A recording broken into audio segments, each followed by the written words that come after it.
Hello everyone, आप सभी का स्वागत है मार्केट क्या लगता है कि इस एपिसोड में। और जैसे कि हम करंटली एक वीकली करेक्शन के मिडिल में है और मार्केट में अच्छी खासी सेलिंग इस लेवल पे हो रही है।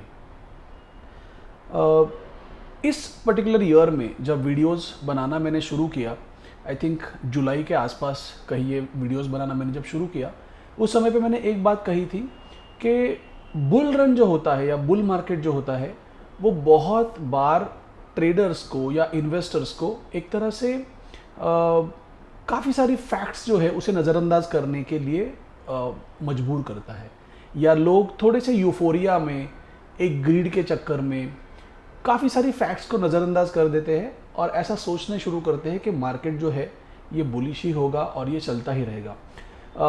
बहुत बार ये टॉपिक आता है और बहुत बार मैं ये बातें बताता हूँ कि 2020 के फॉल के बाद, कोविड के फॉल के बाद काफ़ी सारे नए इन्वेस्टर्स जो है उन्होंने बहुत अच्छे रिटर्न्स बनाए हैं, लेकिन इस फेज़ में उन्होंने अब तक एक मीनिंगफुल बेयर मार्केट कभी भी देखा नहीं है।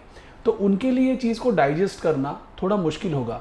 एक और रेफरेंस पॉइंट था जब हम बात कर रहे थे 4 जून का, जब इलेक्शन रिजल्ट्स के समय पे, जनरल इलेक्शंस का रिजल्ट था, उस दिन पे एक भारी सेलिंग हुई थी और उस सेलिंग के बाद जितनी आसानी से मार्केट ने वो उस दिन का पर्टिकुलरली हाई मार्केट लेके ऊपर चला गया, वहाँ पे एक आर्टिफिशियल, हम कहें जिसे आर्टिफिशियल एक बुलिशनेस जो दिखाई दे रहा था, उसमें काफ़ी सारे रिटेल इन्वेस्टर्स जो है वो ट्रैप हो चुके हैं। बिकॉज उस समय तक जो सारे स्टॉक्स इस पर्टिकुलर बुल रन में परफॉर्म कर रहे थे, आउट परफॉर्म कर रहे थे, उन्होंने उसके बाद अंडर परफॉर्म करना शुरू किया है। और इस सप्ताह की शुरुआत में या पिछले मार्केट क्या लगता है कि एपिसोड में हमने ऑलरेडी ये बात को डिस्कस किया था कि निफ्टी 500 के टोटल इंडेक्स में से लगभग 100 स्टॉक ऐसे हैं जो लगभग 20% अपने ऑल टाइम हाई से नीचे चल रहे हैं। तो उनका करेक्शन ऑलरेडी वो करेक्टिव फेज में है ही, और अभी सारी इंडाइसेस में ये करेक्शन जो है वो एक तरह से मीनिंगफुल हमें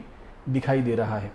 चलो, आज का भी जो वीडियो है उसे हम 3 हिस्सों में डिवाइड करेंगे। व्हाट्सएप का मैसेज देखेंगे फ्राइडे का, आने वाले वीक का हमारा एनालिसिस क्या होगा वो भी देखेंगे, और साथ ही साथ टारगेट्स के बारे में कैलकुलेशन करेंगे या प्राइस एक्शन और क्या पोटेंशियली एक्सपेक्टेशन हमारा हो सकता है उसके बारे में हम डिस्कस करेंगे। मोटा मोटी मेरा हिसाब ऐसा है कि ये लगभग 8 या 9 मिनट का वीडियो होगा, 10 मिनट के अंदर रखने की कोशिश करेंगे इस वीडियो को, तो अंत तक ज़रूर देखिए। सो करंटली जो आज के लिए मेरे अपने स्क्रीन के सामने यहाँ पे व्हाट्सएप ग्रुप है, और व्हाट्सएप ग्रुप में मेरा फ्राइडे का जो मैसेज है वो आप देख सकते हो। तो यहाँ पे मैंने लिखा है निफ्टी का जो रेंज है वो 24,500 से लेके 25,300 का मैंने लिखा है। Nifty down trend looks exhausted now with yesterday's low very close to the July sap. तो सैप का जो जोन है 24,270, उसके आसपास प्राइस चल रही थी थर्सडे के क्लोजिंग के बेसिस पे।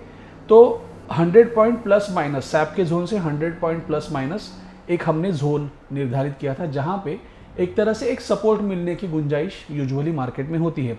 तो ये जो जोन है ये वर्कआउट होता है लगभग, मान लीजिए 24,170 और 24,370। तो करंटली प्राइस कल के ओपनिंग के समय पे वहीं पे चल रही थी। तो ऐसा एक एक्सपेक्टेशन था कि सैप के जोन के आसपास कहीं ना कहीं कुछ एक्शन हमें देखने के लिए, एक्शन या रिएक्शन देखने के लिए मिलेगी, ऐसा एक अनुमान था। अगर बैंक निफ्टी करंट लेवल पे सस्टेन करता है तो बाउंस 52,000 के लेवल तक होगा, ऐसा एक अनुमान था, एक्सपेक्टेशन था। Nifty and bank Nifty open and follow up matters a lot in this phase. देखिए, कभी भी ट्रेडर, एज अ ट्रेडर, हम एक पर्टिकुलर ट्रेंड के रिवर्सल का जब एक्सपेक्टेशन करते हैं, वहाँ पे ओपनिंग प्राइस और उसके बाद का जो फॉलोअप है वो बहुत ज़्यादा मैटर करेगा। बिकॉज इंट्राडे में ये अंदाज़ा बहुत आसानी से ट्रेडर्स को आ जाता है कि आज का जो मार्केट है ट्रेंड कंटिन्यू हो रहा है या ट्रेंड का एग्जॉशन या रिवर्सल हो रहा है।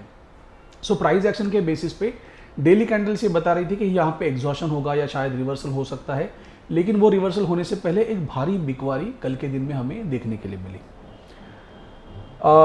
सो लुक फॉर इंट्राडे अपॉर्चुनिटीज। जब तक 25,486 निफ्टी में और 52,356 बैंक निफ्टी में टेकआउट नहीं होता है, तब तक हम पोजिशनली बुलिश नहीं होंगे। ये बार बार मैं कहता आ रहा हूँ पिछले सप्ताह से।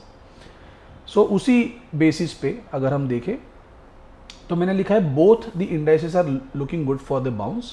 Price action in last 2 days looks not so bearish, so it may likely to bounce, ऐसा एक एक्सपेक्टेशन है. Will observe price action near sap zone of 24,170 and 24,370. I think जो निफ्टी का क्लोजिंग भी है इस पर्टिकुलर दिन का वो 24,180 के आसपास है. तो हम सैप जोन की जो बात कर रहे थे उस जोन के आसपास ही प्राइस है.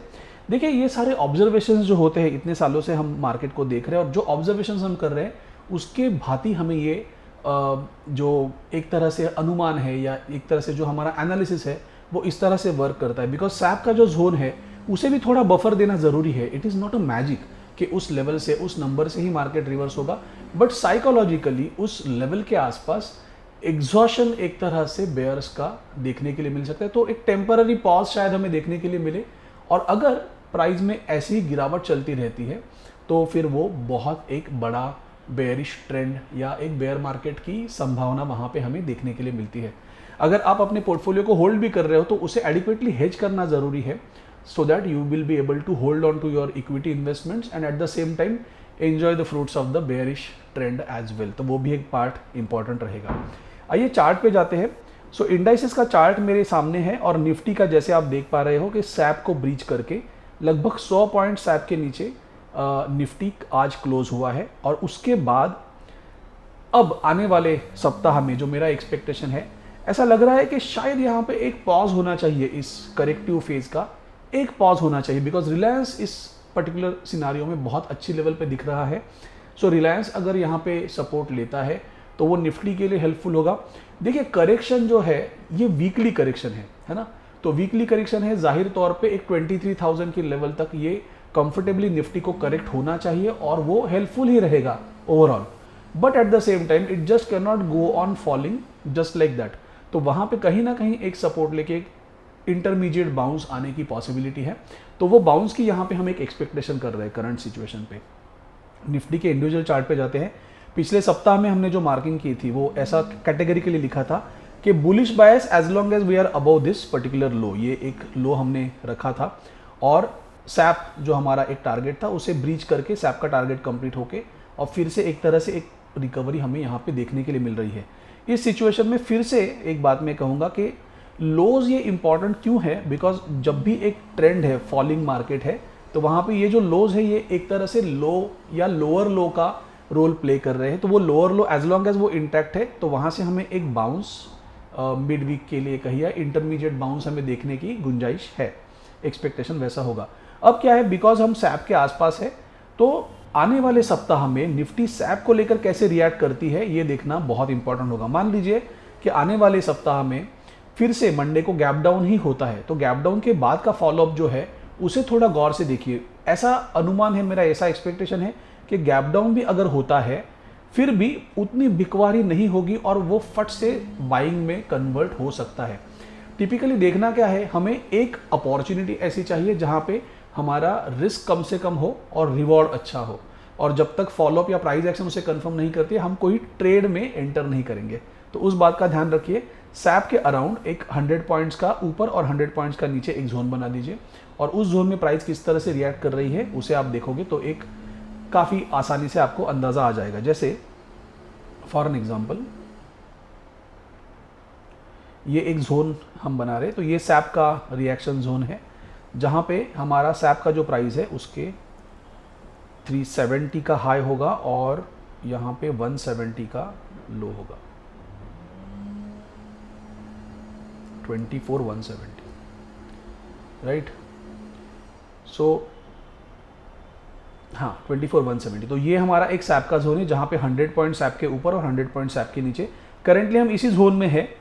तो इस जोन में जब तक है तब तक आप भले वेट एंड वॉच प्ले कर सकते हो. अगर इस जोन के ऊपर हम चले जाते हैं then you can look for a bullish bias. अगर इस जोन के नीचे रहते हैं तो छोटे से स्टॉप लॉस से हम बेरिश ट्रेड के लिए देख सकते हैं. पॉसिबिलिटी वैसे होगी.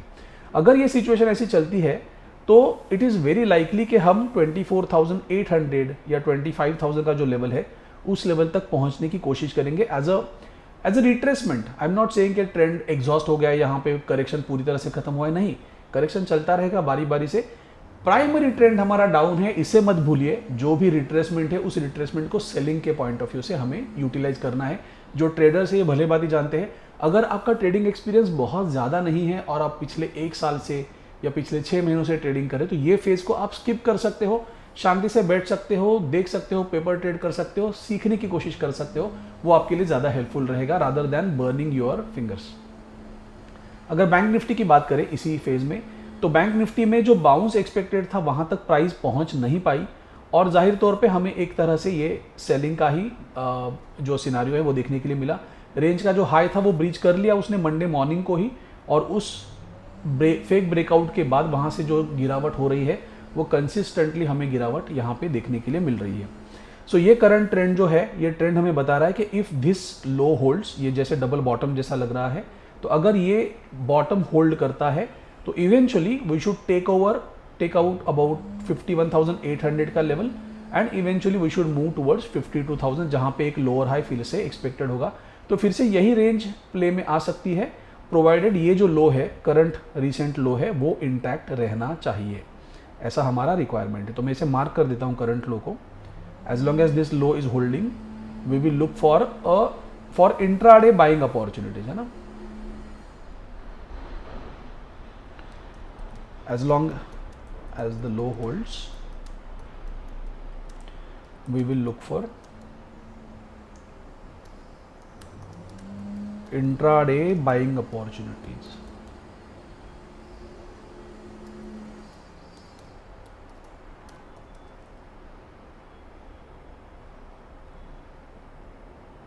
ठीक है, सो ये एक तरीका हुआ, रीज़न हुआ। अगर हम इसे ब्रेक करके डिसाइसिवली नीचे जाते हैं, मैं थोड़ा सा पोजीशन साइजिंग को मैनेज करूंगा, बहुत ही छोटी सी पोजीशन पे मैं शॉर्ट इंट्राडे करने की कोशिश करूंगा अगर यहाँ से अपॉर्चुनिटीज उस तरह से मिलती है। तो कई बार ऐसे होता है कि अगर क्लैरिटी नहीं है माइंड में तो इस करेक्टिव फेज को आप स्किप भी कर सकते हो या बहुत सटल तरीके से आप ट्रेड कर सकते हो, या टारगेटेड पॉइंट्स के लिए आप ट्रेड कर सकते हो। वो ज़्यादा आसान रहेगा, अच्छा रहेगा। सैनिटी ऑफ द माइंड बरकरार रहनी चाहिए। मार्केट गिर रहा है तो उसमें परेशान होने की बजाय बेनिफिट हम कैसा ले सकते हैं इसके बारे में हमेशा सोचना चाहिए और उसी तरह से इसे देखिए, सो दैट चीज़ें आपके लिए आसान रहेगी। बस आज के एपिसोड में इतना ही। आने वाले सप्ताह में फिर से मिलेंगे। Till then please take care. I am signing off. Bye bye.